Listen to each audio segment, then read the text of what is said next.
നാട്ടുവിശേഷങ്ങളിലേക്ക് എല്ലാ മാന്യ പ്രേക്ഷകർക്കും സ്വാഗതം. എന്തെങ്കിലും ഉണ്ടാക്കി തരണം. മുനിസിപ്പാലിറ്റിക്ക് ഞങ്ങൾ 35 സെന്റ് സ്ഥലം ഇവിടെ നമ്മൾ കോളനി കോൺട്രിബ്യൂട്ട് ചെയ്തിട്ടുണ്ട്, അതെന്തെങ്കിലും ചെയ്യണം എന്ന് പറഞ്ഞപ്പോൾ അന്ന് ചെയർപേഴ്സൺ പറഞ്ഞു ഇത് പ്രാബല്യമാക്കി തരാം, ഇവിടെ നിങ്ങൾക്ക് ഒരു പാർക്ക് ശരിയാക്കാം എന്ന് വാഗ്ദാനം ചെയ്തു.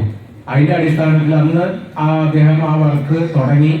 അത് ഏകദേശം ഇപ്പൊ കൃഷ്ണദാസ് വക്കീലിന്റെ സമയമാകുമ്പോഴേക്ക് പൂർത്തീകരിച്ചിട്ടുണ്ട്. പക്ഷെ പൂർത്തീകരിച്ചെന്ന് വെച്ചാൽ ഇല്ലാന്ന് പറയാം. കാരണം അത് അവരുടെ കുറ്റങ്ങളല്ല, 3-4 കോൺട്രാക്ടർമാർ വന്ന് മാറിയിട്ട് പോയി അങ്ങനെയൊക്കെ പോയി അവസാനം ഇപ്പോൾ ഈ ലെവലിൽ ഇപ്പോൾ ഞങ്ങൾ കഴിഞ്ഞപ്പോൾ നമ്മുടെ കോളനി ഡേക്ക് വേണ്ടിയിട്ട് തയ്യാറെടുപ്പിന് വേണ്ടി ഇത് വളരെ കഷ്ടപ്പെട്ടാണ് ഇത്രയും ചെയ്യുന്നത്. അതിൽ മെയിനായിട്ട് നമ്മുടെ വൈസ് പ്രസിഡന്റ് ഹംസയാണ് 24 മണിക്കൂറും ഇവിടെ പണിയെടുത്തിരിക്കുന്നത്.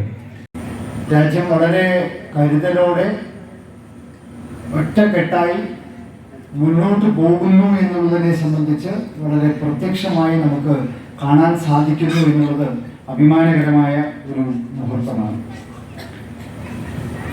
ഇന്ന് ഈ 25ാം വാർഷികം കൊണ്ടാടുന്ന സമയത്ത് ഈ കോളനിയെ സംബന്ധിച്ച് എനിക്ക് 100% ഉറപ്പുണ്ട്. 2 സംഗതികൾ നിങ്ങൾ ഈ കോളനിയിൽ അംഗങ്ങൾ നിങ്ങൾക്ക് ജീവിതത്തിൽ എവിടെ പോയാലും നിങ്ങൾക്ക് ഒഴിച്ചുകൂടാൻ പറ്റാത്തത് അല്ലെങ്കിൽ നിങ്ങൾക്ക് മിസ് ചെയ്യുന്ന നിങ്ങൾക്ക് 2 സംഗതികളുണ്ട്. ഒന്ന്, ഈ തൊട്ടടുത്ത റെയിൽവേ സ്റ്റേഷനിൽ നിന്ന് കേൾക്കുന്ന ഈ ട്രെയിനിന്റെ ചൂളം വിളി. നിങ്ങൾക്ക് രാത്രി ഇത് 2 നേരമെങ്കിലും കേട്ടിട്ടില്ലെങ്കിൽ നിങ്ങൾക്ക് ഉറക്കം വരില്ല എന്ന് എനിക്ക് 100% ഉറപ്പുണ്ട്. അതേപോലെ തന്നെയാണ് നേരത്തെ ഇവിടെ അധ്യക്ഷനും അതേപോലെ തന്നെ സ്വാഗത പ്രസംഗത്തിലെല്ലാം ഇവിടെ സൂചിപ്പിച്ചു.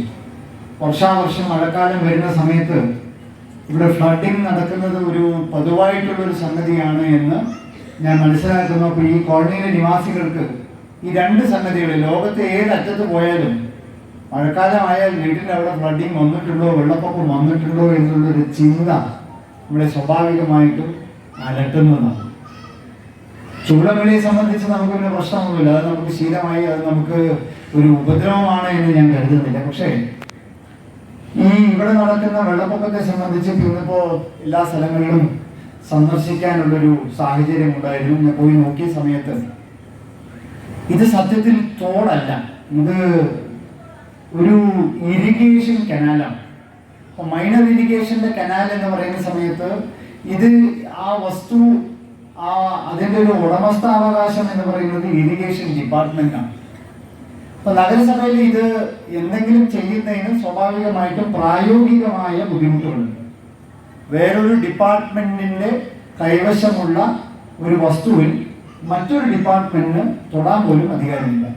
ആകെ നഗരസഭ ചെയ്യുന്നത് എന്താ വെച്ച് കഴിഞ്ഞാൽ മഴക്കാലം വരുന്നതിന് തൊട്ട് മുമ്പായിട്ട് ആ തോടൊക്കെ ഒന്ന് വൃത്തിയാക്കുന്നു എന്ന് മാത്രമേ ഉള്ളൂ.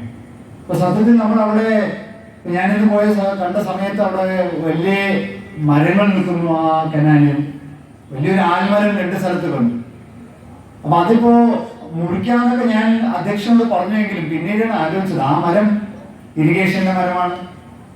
സ്വാഭാവികമായിട്ടും നഗരസഭ അത് തൊടാൻ പോയി കഴിഞ്ഞാൽ നഗരസഭയ്ക്ക് അത് തൊടാൻ അധികാരമില്ല. കാരണം ഇറിഗേഷൻ ഡിപ്പാർട്ട്മെന്റിന്റെ ഉടമസ്ഥയിൽ നിൽക്കുന്ന കനാലിൽ ഉള്ള ഒരു മരം അത് അവർക്ക് അവകാശപ്പെട്ടിട്ടുള്ള മരമാണ്. അപ്പൊ അത് സ്വാഭാവികമായിട്ട് അത് മുറിക്കണമെന്നുണ്ടെങ്കിൽ ആ ഡിപ്പാർട്ട്മെന്റ് അത് ടെൻഡർ വെച്ചുകൊണ്ട് മാത്രമാണ് മുന്നോട്ട് പോകാൻ സാധിക്കുക. പക്ഷെ എങ്കിലും നമുക്ക് ഈ ഇറിഗേഷൻ ഡിപ്പാർട്ട്മെന്റിന് നഗരസഭ 1-2 നോട്ടീസുകൾ നമുക്ക് കൊടുക്കാൻ സാധിക്കും. അത് തിങ്കളാഴ്ച തന്നെ അതിനുള്ള നടപടികൾ അത് നമുക്ക് എടുക്കാൻ സാധിക്കുമെന്ന് പ്രതീക്ഷിക്കുന്നു. പാലക്കാട് നഗരപ്രദേശത്തുള്ളവരും ഇവിടേക്ക് വരുന്നവരും സുരക്ഷിതർ. Advocate E Krishnadas, Olavakkode.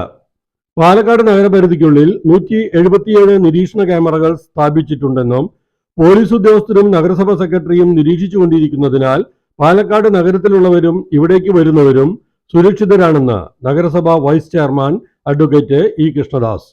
Olavakkode Aishwarya colony residents welfare അസോസിയേഷന്റെ 25ാം വാർഷികാഘോഷം ഉദ്ഘാടനം ചെയ്ത് സംസാരിക്കുകയായിരുന്നു അദ്ദേഹം. നഗരപരിധിയിൽ കുറ്റകൃത്യങ്ങൾ നടന്നാൽ 48 മണിക്കൂറിനുള്ളിൽ പ്രതികളെ പിടികൂടിയിട്ടുണ്ട്.